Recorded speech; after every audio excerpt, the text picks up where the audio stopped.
బాబు వచ్చి సార్ మిమ్మల్ని రేవ్ పార్టీకి పిలుస్తున్నాం, మీరు రావాలండి. ఏంటంటే బాబు రాంగ్ నెంబర్కి వచ్చావు, నువ్వు రేవ్ పార్టీకి నేను రావడం ఏంటి, పైగా ఈ వయసులో అంటే ఆ రేవు కాదండి, ఇది రేవు అనే సినిమాకి మీరు రావాలండి. బాగున్నాయా, బతికించావు అనుకున్నా. ఇవాళ ముఖ్యంగా నాకు చాలా ఆనందంగా ఉంది. ఏమిటంటే అన్నపూర్ణ స్టూడియోలో చాలా సినిమాలు చేశాం మేము. ఆ సినిమాలు చేసేటప్పుడు మాకు సౌండ్ ఇంజనీర్గా కృష్ణరాజు గారు అని ఉండేవారు. మా అన్నపూర్ణమ్మ గారు కూడా వచ్చి కృష్ణరాజు గారి పక్కనే కుర్చీ వేసుకొని ఆయన ఇద్దరు కబుర్లు చెప్పుకుంటా షూటింగ్ల గురించి మేము చేస్తా అంటే కామెంట్స్ చేసుకుంటూ ఉండేవారు. వారి అబ్బాయి ఈయన చాలా మంచి, ఆయన మాకు చాలా చాలా క్లోజ్ అయిన కృష్ణరాజు గారు వారి అబ్బాయి. మరి మేమందరం కలిసి శివ నాగార్జున గారి కెరీర్ ఒక అద్భుతమైన మలుపు తిప్పినటువంటి వ్యక్తి శివ. ఈయన ఎవరి దగ్గర అసిస్టెంట్ డైరెక్టర్ చేయలేదండి, సినిమా డైరెక్ట్ రావటం డైరెక్షన్ చేశాడు.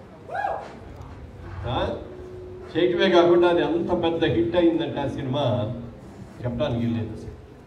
అందులో హీరో అన్నయ్యగా నేను వేశాను. ఆ క్యారెక్టరు మంచి క్యారెక్టర్, అది చాలా మంచి పేరు వచ్చింది. మళ్ళీ ఎక్కడ మేము వేదిక మీద కలవాలి, విడివిడిగా అక్కడక్కడ కలిసాం. కానీ మళ్ళీ ఎన్నాళ్ళ తర్వాత వేదిక మీద కూర్చొని ఆయన పక్కన కూర్చుంటే ఏదో థ్రిల్లింగ్గా ఉంది. Thank you. తర్వాత ఈ రేవు సినిమా ప్రభు నా దగ్గరికి వచ్చి చెప్పాడు, ఇవన్నీ అందరూ కొత్త అండి, కొత్త డైరెక్టరు, కొత్త ప్రొడ్యూసర్లు, ఆర్టిస్టులు అందరూ కూడా కొత్త వాళ్ళు. మామూలుగా ఏమిటంటే రేవు అనేది ఎందుకంటే సముద్ర పొడ్డున ఉన్న రేవు దగ్గర చేపలు పట్టుకొని వచ్చే వాళ్ళందరూ కూడా చాలా కష్టపడి ప్రాణానికి తెగించి చేపలు తెచ్చుకుంటారు. అయితే అక్కడ వచ్చిన వాళ్ళందరూ కూడా ఈ డబ్బులు ఫైనాన్స్ చేసే వాళ్ళందరూ వచ్చి వెళ్ళి చాలా అసలు ఎన్ని ఇబ్బందులు పెడతారు చెప్తాను. సినిమా ఒక 100 రూపాయలు ఉండే ఫిష్ని 50 రూపాయలకే కొంటారండి.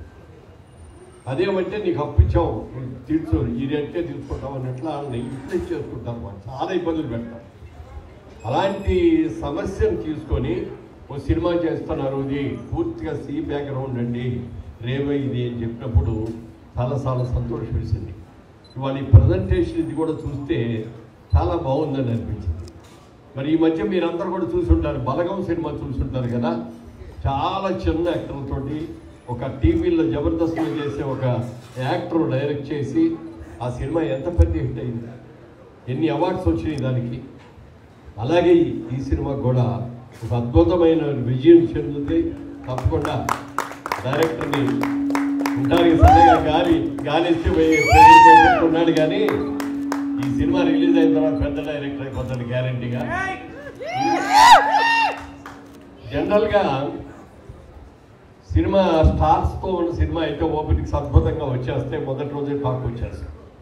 కానీ ఇలాంటి చిన్న సినిమా తీసేటప్పుడు ఓపెనింగ్స్ రాకపోవచ్చు, కానీ సినిమా ఫస్ట్ షో అయిన తర్వాత టాక్ విపరీతంగా పెరిగిపోయి రోజుకి పెరిగిపోయి 4 రోజులు అయ్యేటప్పటికీ హౌస్ఫుల్ మీద వెళ్ళే అవకాశాలు ఉంటాయి.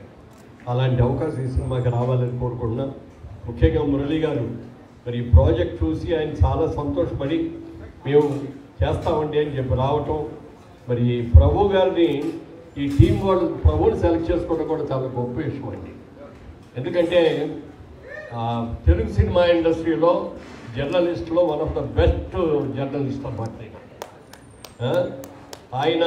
ఇంత చిన్న సినిమా, చిన్నవాళ్ళు తీసిన ఈ సినిమాని మార్కెట్ చేయాలి వాళ్ళకి అని చెప్పి ఒక మంచి అమెరికా నుంచి వచ్చిన ఒక మురళి గారిని వాళ్ళని తీసుకొని ఒక చాలా మంచి ప్రాజెక్ట్ అండి మీరు చేస్తే చాలా బాగుంటుంది అని చెప్పి ఒప్పించడం. వాళ్ళు కూడా సినిమా చూసి చాలా బాగుందని చెప్పి వాళ్ళు కూడా నచ్చి, అలాగే రాంబాబు గారు కూడా ఇద్దరు కూడా మరి మంచి సినిమాతో స్టార్ట్ చేస్తున్నారు సార్. డెఫినెట్గా ఈ సినిమా హిట్ కొడతారు, మీరు కొట్టాలని కూడా అనుకుంటున్నాం.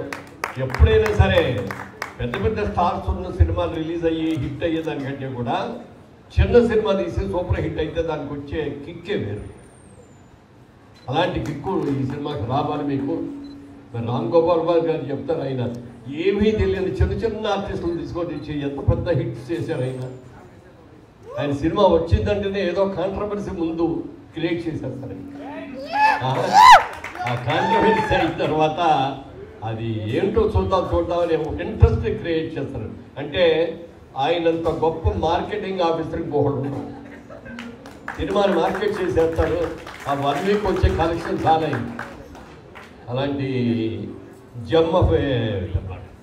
అలాగే వెంకటేష్ గారితో శ్రీదేవి గారితో చేసిన సినిమా పేరు ఏంటంటే క్షణక్షణం. క్షణక్షణం ఎంత సూపర్ డూపర్ హిట్ అయిందో మీకు అందరికీ తెలుసు.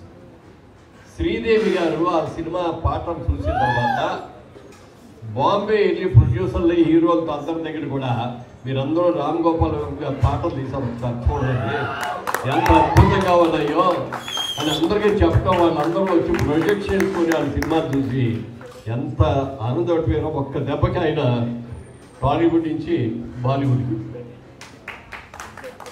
అలా చాలా ఒక అద్భుతమైన డైరెక్టర్. వారితో ఈరోజు నేను పక్కన కూర్చోవడం చాలా సంతోషంగా ఉంది. ఈ సినిమా చాలా విజయవంతం. ఒకసారి డెఫినెట్గా మళ్ళీ ఈ సినిమా మంచి ఫంక్షన్ సక్సెస్ మీట్లో మళ్ళీ కలుగుతాం తప్పకుండా.